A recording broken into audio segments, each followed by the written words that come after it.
नमस्कार, बात पते की में आपका स्वागत है। मैं हूं अखिलेश शर्मा। एक बार फिर से नीतीश कुमार चर्चा में हैं। एक बार फिर से बीजेपी नेताओं के उनके भविष्य को लेकर बयान आए हैं, जिसे लेकर राजनीतिक गलियारों में चर्चाएं तेज हो गई हैं। ताजा बयान पूर्व केंद्रीय मंत्री अश्विनी चौबे का आया है। अश्विनी चौबे ने अपने बयान में नीतीश कुमार के भविष्य को लेकर एक टिप्पणी की है। ये उनकी मांग भी आप कह सकते हैं या आप उनकी इच्छा भी कह सकते हैं। अश्विनी चौबे के बारे में आपको बता दें कि अश्विनी चौबे बिहार बीजेपी के वरिष्ठ नेताओं में से एक है। केंद्र में मंत्री रह चुके हैं, बक्सर से लगातार 2 बार लोकसभा के सांसद रहे हैं, भागलपुर से कई बार विधायक रहे हैं और बिहार सरकार में भी मंत्री रह चुके हैं। यह बात जरूर है कि पिछले लोकसभा चुनाव में उन्हें टिकट नहीं मिला था और इस टिकट नहीं मिलने की पीड़ा वे कई बार सार्वजनिक रूप से व्यक्त कर चुके हैं। वो ये कह चुके हैं कि आखिर उन्हें समझ में नहीं आ रहा है कि उन्हें लोकसभा का टिकट क्यों नहीं दिया गया। इसके लिए वो पार्टी के भीतर भी कुछ लोगों को जिम्मेदार ठहराते हैं। लेकिन जो उनका ताजा बयान आया है उस पर पहले चर्चा कर लेते हैं। हम बाद में चर्चा करेंगे अश्विनी चौबे आखिर ये इस तरह के बयान क्यों देते हैं। क्या वो सुर्खियों में बना रहना चाहते हैं या वाकई इसके पीछे बीजेपी की बिहार को लेकर कोई रणनीति का इशारा वो देना चाहते हैं। जो ताजा बयान नीतीश कुमार को लेकर उनका आया है उसमें उन्होंने ये कहा है कि वो ये चाहते हैं कि जिस तरह से राम और लक्ष्मण की जोड़ी बिहार के लिए काम कर रही है, राम यानी उनके हिसाब से पीएम नरेंद्र मोदी और लक्ष्मण यानी बिहार के मुख्यमंत्री नीतीश कुमार, ठीक वैसे ये जोड़ी केंद्र में भी पूरे देश के लिए काम करती रहे। यानी वो ये चाहते हैं कि नीतीश कुमार केंद्र में चले जाएं और मोदी मंत्रिपरिषद में शामिल हो जाएं और उन्हें उप प्रधानमंत्री बना दिया जाए, डिप्टी प्राइम मिनिस्टर बना दिया जाए। अश्विनी चौबे यही नहीं रुके हैं, बल्कि वो ये भी कह रहे हैं कि नीतीश कुमार को न केवल डिप्टी पीएम बनाया जाए बल्कि इसी के साथ उन्हें राष्ट्रीय जनतांत्रिक गठबंधन यानी एनडीए के संयोजक की भूमिका भी दे दी जाए। अब ये बयान काफी महत्वपूर्ण इस लिहाज से है कि बिहार में अभी कुछ महीनों बाद ही 3 से 4 महीने बाद चुनाव होने जा रहे हैं विधानसभा के। नीतीश कुमार के नेतृत्व में ही बीजेपी और गठबंधन चुनाव लड़ेगा। ये बात एक बार नहीं कई बार बीजेपी के नेता कह चुके हैं। खुद पीएम मोदी जब हाल में बिहार गए थे तो वहां उन्होंने नीतीश कुमार को लाडला मुख्यमंत्री बताया था और यानी एक तरह से इशारा कर दिया था साफ तौर पर कि बीजेपी की पसंद नीतीश कुमार ही है। यह बात जरूर है कि बीच बीच में कुछ बीजेपी नेताओं के बयान इस तरह से आते हैं जिसमें कहा जाता है कि शायद कोई भ्रम हो नेतृत्व को लेकर, लेकिन बीजेपी का नेतृत्व जो है वो ये स्पष्ट कर चुका है एक बार नहीं बल्कि कई बार कि नीतीश कुमार की अगुवाई में ही चुनाव लड़ा जाएगा और नीतीश कुमार ही मुख्यमंत्री होंगे अगर फिर से एनडीए सत्ता में आता है तो ऐसे में अश्विनी चौबे ने आखिर ये समय क्यों चुना अपना बयान देने के लिए, ये कई दिलचस्प पहलू बताता है, बिहार के राजनीतिक समीकरणों के बारे में बताता है और बिहार में बीजेपी और जेडीयू के जो आपसी रिश्ते हैं उनके बारे में भी बताता है। दरअसल ये कोई छुपी बात नहीं है कि बीजेपी वहां पर लगातार अपनी ताकत बढ़ाने का प्रयास कर रही है। बिहार में बीजेपी चाहती है कि वो एक बड़े दल के रूप में उभरे और बीजेपी का जो स्ट्राइक रेट है यानी जितनी सीटों पर वो लड़ती है उनमें से जितनी वो जीतती है वो लगातार बढ़ रहा है।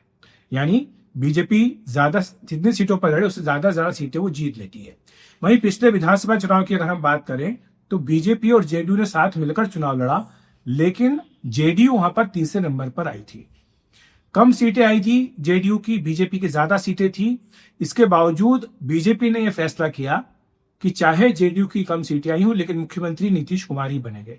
हालांकि यह बात सच है कि नीतीश कुमार ने कहा था उस समय बीजेपी नेताओं को कि वो सीएम नहीं बनना चाहते हैं क्योंकि जेडीयू की कम सीटें आई हैं और इसलिए वो चाहते हैं कि बीजेपी सत्ता की कमान संभाले। लेकिन बीजेपी अध्यक्ष जेपी नड्डा ने फोन करके नीतीश कुमार को कहा कि यह घोषणा पहले ही हो चुकी थी कि मुख्यमंत्री आप बनेंगे, लिहाजा आप ही कमान संभालिए। और तब का दिन है और आज का दिन है, नीतीश कुमार लगातार मुख्यमंत्री बने हुए। बीच में वो जरूर आरजेडी के साथ चले गए थे लेकिन लोकसभा चुनाव के ठीक पहले वो वापस भी आ गए। और ये माना जाता है, कहा भी जाता है, कई राजनीतिक विश्लेषक इस बात को कहते भी हैं कि नीतीश कुमार का इंडिया गठबंधन छोड़कर एनडीए में वापस आना मोदी 3.0 के लिए बहुत बड़ा कदम था। और अब जिस तरह से जनादेश आया है 2024 के लोकसभा चुनाव का, उसमें चंद्रबाबू नायडू के साथ साथ नीतीश कुमार की भूमिका भी काफी महत्वपूर्ण है।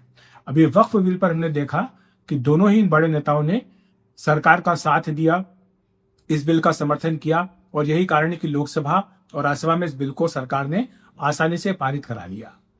लेकिन क्या कारण है कि अश्विनी चौबे अब ये कह रहे हैं कि डिप्टी पीएम बन जाए नीतीश कुमार और उन्हें एनडीए का संयोजक बना दिया जाए। जहां तक एनडीए के संयोजक पद का प्रश्न है, आपको ये बता दूं कि जब अटल बिहारी वाजपेयी ने 1998 में एनडीए की स्थापना की थी, तब से संयोजक का जो पद है वो सहयोगी दलों के नेताओं को दिया जाता रहा। तब बहुत ही कद्दावर नेता जॉर्ज फर्नांडिस हुआ करते थे, उन्हें संयोजक बनाया गया। बाद में शरद यादव को भी ये जिम्मेदारी सौंपी गई थी और इसीलिए ये बात बार बार उठती भी है कि एनडीए के कन्वीनर की पोस्ट क्रिएट की जाए और वो पद उनको नीतीश कुमार को दे दिया जाए। लेकिन ये अभी तक कोई इस बारे में औपचारिक निर्णय नहीं हुआ है, क्योंकि तब के हालात और आज के हालात में काफी जमीन आसमान का अंतर है। तब बीजेपी की 180-182 सीटें थी, इस बार बीजेपी की अपनी खुद की सीटें जो है वो 230 है, तो 250 है। तो ये इसका मतलब साफ तौर पर ये दिखाई देता है कि बीजेपी की अपनी खुद की ताकत है, इसलिए बीजेपी नहीं चाहती कि किसी भी सूरत में सहयोगी दलों को यह कमान सौंपी जाए।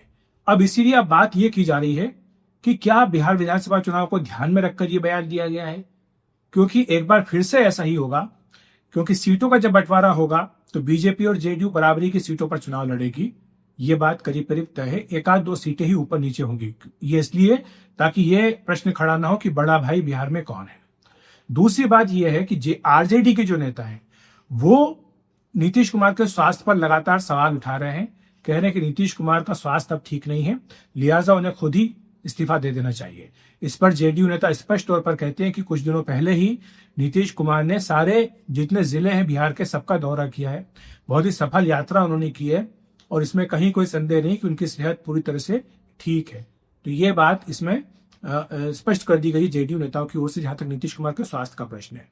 फिर यह प्रश्न आता है कि क्या नीतीश कुमार अपना जो उत्तरदायित्व है वो अपने बेटे को सौंपेंगे। तो इस पर भी जेडीयू नेताओं का यह कहना है कि खुद पीएम मोदी ये कह चुके हैं कि कट्टर समाजवादी या खांटी समाजवादी या सच्चे समाजवादी थे राम मनोहर लोहिया, उसके बाद जॉर्ज फर्नांडिस और मौजूदा समय में नीतीश कुमार, जो कि परिवारवाद में विश्वास नहीं करते हैं। तो यानी इस बात को भी रूल आउट करने का प्रयास किया जा रहा है कि नीतीश कुमार के बाद उनके बेटे निशांत जो है वो कमान संभालेंगे। तो फिर प्रश्न ये उठता है कि आखिर होगा क्या अगर एनडीए गठबंधन फिर से चुनाव जीतता है बिहार में, तो क्या नीतीश कुमार ही मुख्यमंत्री बनेंगे या फिर सीटों की संख्या देखते हुए तय होगा, जैसा कि महाराष्ट्र में हुआ।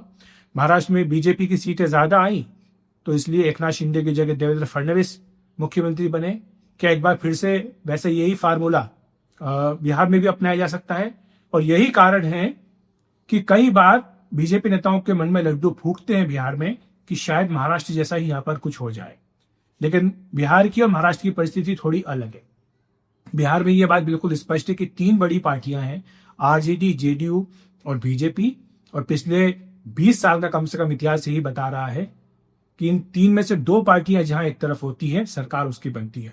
जाहिर सी बात है कि आरजेडी और बीजेपी तो साथ आ नहीं सकते, तो इसलिए जेडीयू एक बैलेंसिंग फैक्टर का काम करती है और जेडीयू जिधर होती है वहीं सरकार बनती है। और यही कारण है कि चाहे किसी पार्टी की सरकार हो, मुख्यमंत्री नीतीश कुमार ही बनते हैं। तो नीतीश कुमार बिहार की राजनीति के लिए अपरिहार्य हैं, नेसेसरी हैं, और यही कारण है कि बार बार उन्हीं का नाम आगे बढ़ाया जाता है और उन्हीं के नाम पर चुनाव लड़ना पड़ता है, वो चाहे बीजेपी हो चाहे फिर आरजेडी की बात करें हम। तो यही कारण है कि नीतीश कुमार को लेकर के जो असमंजस है उसको बार बार दूर करने का प्रयास किया जाता है। रही बात अश्विनी चौबे की, तो एक बात जरूर है कि वो पिछला लोकसभा चुनाव लड़ना चाहते थे, उन्हें बक्सर से टिकट नहीं दिया गया। इस बात को लेकर वो काफी पीड़ा में भी थे और अब उनका जो बयान आया है, क्या वो बयान बीजेपी के बिहार नेताओं की इच्छा है या खुद अश्विनी चौबे की इच्छा है, ये तो बाद में ही पता चलेगा। लेकिन इतना तय है कि जहां तक नीतीश कुमार का प्रश्न है, बीजेपी एक बार नहीं कई बार ही कह चुकी है कि वो ही चेहरा होंगे, नीतीश कुमार ही चेहरा होंगे और उन्हीं की अगुवाई में चुनाव लड़ा जाएगा। तो ये रही बात बिहार की और नीतीश कुमार की। बात पर देखिए में इतना ही। नमस्कार।